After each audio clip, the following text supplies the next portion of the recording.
Hi, welcome to the BizBuzz channel. I'm Larry Wilner, your host. We have Bert Sadtler here today from Boxwood Strategies. He's a consulting recruiter. So Bert, tell us a little bit about what a consulting recruiter is. Hi Larry, thanks for having me. So if you look at the business world, the most complex part of all businesses and the most critical part of every business are the people that work there. Recruiting is one aspect of what it takes to grow a business, as well as the compensation, as well as the alignment. So as a consulting recruiter, I'm involved in all of those aspects, not just putting someone in a seat. Can you give us some specifics about what you do day to day in relation to that? My day-to-day is I work and am interactive usually with the business leader, the CEO, the vice president, the hiring manager, and I work with them as a trusted advisor. They explain to me and we talk about the business problem they need to solve. In some cases it is. We need to bring in a vice president or a CFO or a business development person. And part of my role in the beginning is, let's talk really about what's the business problem you're trying to solve. Let's define that, let's declare that, and then let's go get the right person that can technically meet that objective, but also fits the culture of your organization. All of this makes sense and it works as long as the rest of the pieces are in place. If you're going to pay them the right way, if you're going to motivate them the right way, if your organization is aligned so you get the optimal performance out of the people that you bring in, and ultimately, if you can get your business to get to the place that you want to get it to. All those pieces need to be in place, and part of my role is to have experience and knowledge to help my client get there. Is there one particular piece of that puzzle that you think you focus most of your time on when you're dealing with the CEOs of these companies? I think it's trust. That's the most important part of today's business world. If you and your client can reach the place in a relationship where you have trust, there's really not much you can't accomplish. I don't think there's a CEO out there who doesn't want the advice and guidance from someone who is providing it for the purpose of helping them get better. I've said to a number of my clients, you pay me way too much for me to tell you what you want to hear. Most of them are shaking their heads saying, I can find those people all day long. They're a dime a dozen. I want someone who can help me grow and tell me what I might be missing and tell me what I need to do to get to the next level. So you help kind of help them make critical judgments in terms of where they need to go as far as hiring, whatever that position might be. I serve as sort of that objective piece. Now again, when you're talking to members of the candidate community, look, if you're a candidate, you're not objective. You're emotional about yourself. Sure. And if you own a business, you're also emotional about your business. I'm neither of those. I don't have an emotional connection to the candidate. My client is hiring me to bring in business experience and business advice. So I sort of serve as that piece in the middle where I'm objectively able to evaluate the best talent for my client. And I'm also able to talk to my client offline and say, maybe here's where we need to spend our time, or are you just missing some components about what candidates are asking and the things that we need to tell them. Now, again, that's a dimension, but we can't overlook the need for a good compensation plan.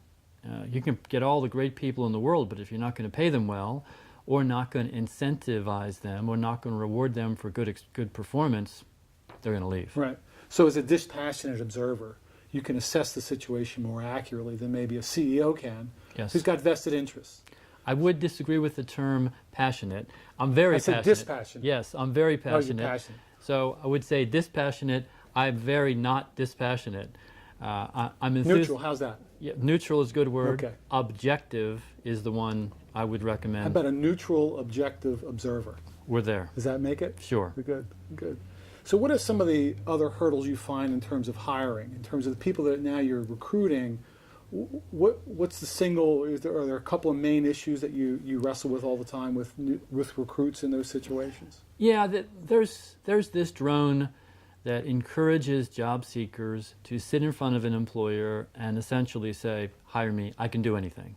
I don't know about you, but I've never met someone who can do anything. Right.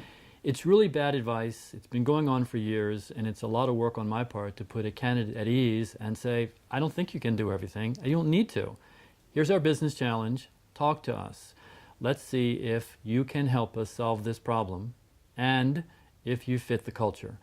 So now we've changed the dynamics of the conversation. And part of what I do, part of what my business does is I'm an agent of change.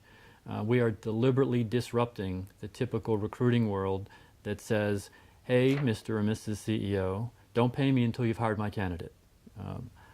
That model, in my opinion, supports ramming a resume down an employer's throat for the purpose of the recruiter getting a commission. Just getting a commission. Candidates are very poorly served, and employers aren't served at all in that model. Beyond that, if you've got several of those folks doing exactly the same thing, they're competing against their client. Sure. What smart business person would ever go into business competing against their client? Beyond that, it's a casual event. If it doesn't work out, if they can't find who they want, they move on. Right. And that business never gets their problem solved. So is this a new model in terms of the way recruiters work? It's in a variation of a long-term model where most of the time it is based upon pay me when I hire someone. Mine says, I'm not sure that's the right answer. Mine says, let's have a business agreement. Let's have a fixed fee, flat fee. I don't find that going on many places in this industry, if any. It is a little bit of a business risk on my part, but at the same time, it instills the trust factor with that CEO. If that CEO and I have made a commitment and that CEO knows I don't have an agenda to have the candidate get paid more so I can get paid more, we are already on a foundation of trust. Right. And at the same time, the most expensive candidates aren't always the best ones. So this encourages me to go look for folks who might be making a little less, but could otherwise be a great choice. And it also puts me in a position to give advice to my client about what I'm seeing without my having an agenda. You got to hire this person in order for me to get paid. Right. And then, so now we come up with another dimension. By the fact of we don't have to hire this person for me to get paid, I treat the candidates extremely well. And in some cases, the candidates that get rejected come back and hire me later. Well, plus I would imagine the CEO becomes more of a stakeholder in the process, right? Because they're paying you. Yes. So now they have they have some stuff in the game. They have something in the game. It's funny. I laugh when you said that because my business model is we agree to a number, and a third of that is paid in the beginning. And I'm asked on occasion why, and my answer to the CEO is, "I need you to call me back." Right. They laugh, right. and inevitably they say, Right. "You're right. Sure. I do." Absolutely. And now we're back to, is your hiring process casual, or is your hiring process formal? And if your hiring process is casual, and if you can't find who you want, and it really is too difficult, the recruiter moves on, your business still has the same problem. Guess what? The really good candidates were disenchanted and never signed up to express a level of interest. If you have a formal process, it might take place in 15 days, 30 days, 45 days, it might take a little bit longer. It's going to be done. Right. Now, when the CEOs call you, are they calling you because they're at their end of the road, they can't find anybody, they're desperate, or are they being proactive? Are they saying, well, let's call this gentleman because maybe he can help us find better candidates than we've had in the past? I mean, what's your sense of why they're calling you? The reality is, I don't run into a whole lot of CEOs who get up in the morning and say, let me spend money, I don't have to. Right. And to some degree, any good CEO has a sense of ego. I can do this. In almost every case, that CEO has attempted to do some sort of hiring on their own. And for whatever reason, and there are many, it didn't work out. Now they're coming to me saying, here's the challenge I've had, or here's what I can't do, or in some cases, here's what I'm trying to figure out. One of them in the last year said to me, I want a CEO. I thought that was kind of strange because he looked pretty healthy. And I was, what do you mean? I want a CEO. We went around and around for a little while, and finally I got into the place where it was a COO. And so part of my role there was to have enough understanding of what he was describing to be able to interpret it beyond his emotional blindness into an objective perspective of you need an operations person for your business to get to the next level. Well, do you find that you have to do a lot of that with the CEOs to help define in their own minds what they really do need? Well, they may label it one thing, but reality dictates that they really need something completely different. Well, this is the description of what I think a consultant should be doing. I'm bringing to the table experience that involves what the right compensation ought to be. I'm bringing to the table what you really can expect to get out of a human being. Any of us would like to hire the perfect person. Sure. They don't exist. Right. So to have someone who's got a plethora of qualifications, you're going to be looking for them for the rest of your life, and you're never going to have enough money to pay them. So part of my role is, let's focus on the 3 or 4 critical things. And a lot of good hiring managers need help with that, which becomes a critical part of my role. So what do you attribute your success to? Obviously, you're good at what you do. What is it that you bring to the table that you feel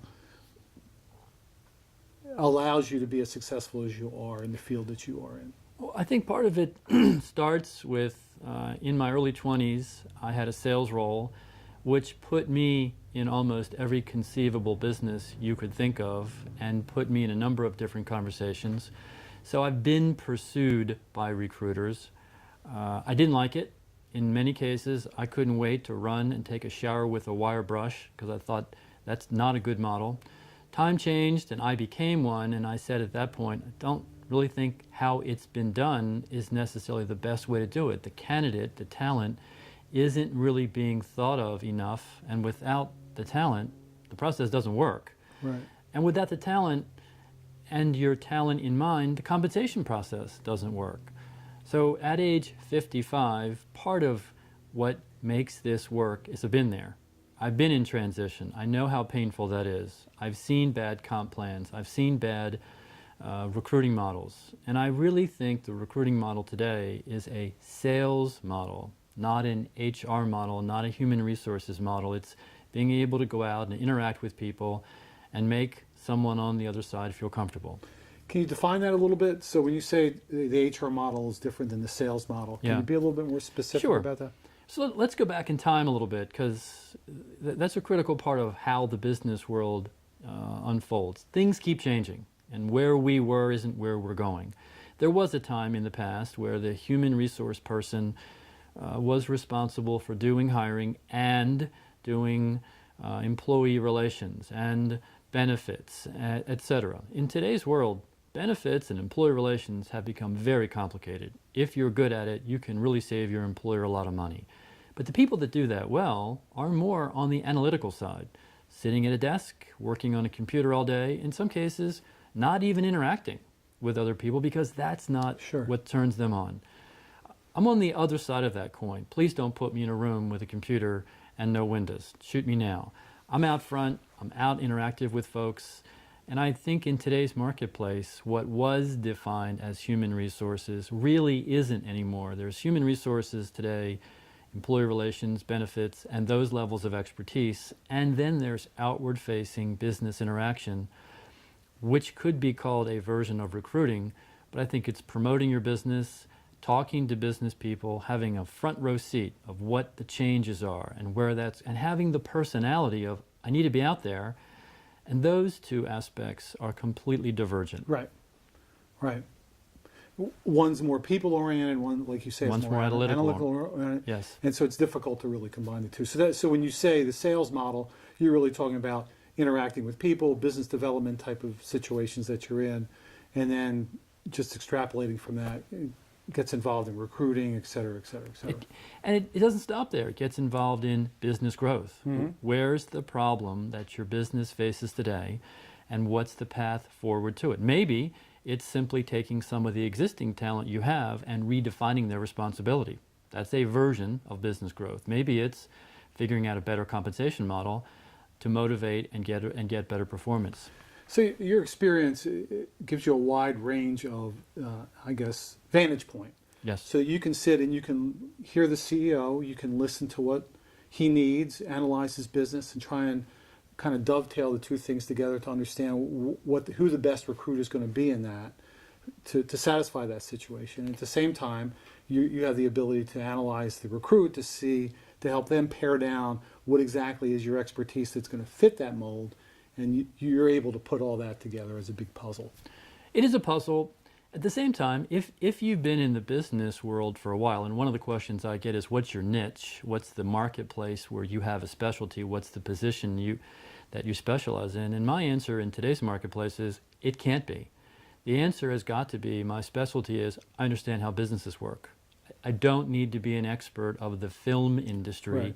to go bring a film company talent. I Sure. need to understand the dynamics of how that flows. Look, most businesses are very similar. You need to drive revenue, you need to have operations, you need to have finance, you need to have leadership. And that crosses over almost any industry out there. And more importantly, you need to have that trust with the CEO. So I would submit to you that I would abandon the whole niche focus, and I've got to be able to walk into any business and be comfortable if they need to drive revenue or address finance or address operations or address leadership, and be able to run lockstep with what's the business focus we're chasing without being distracted by what is the expertise that your business has, because that to some degree isn't relevant. Right. So there are these big recruiting companies, right, that just recruit lots of people, manpower. I think Aerotech is also in that space as well, if I'm not mistaken.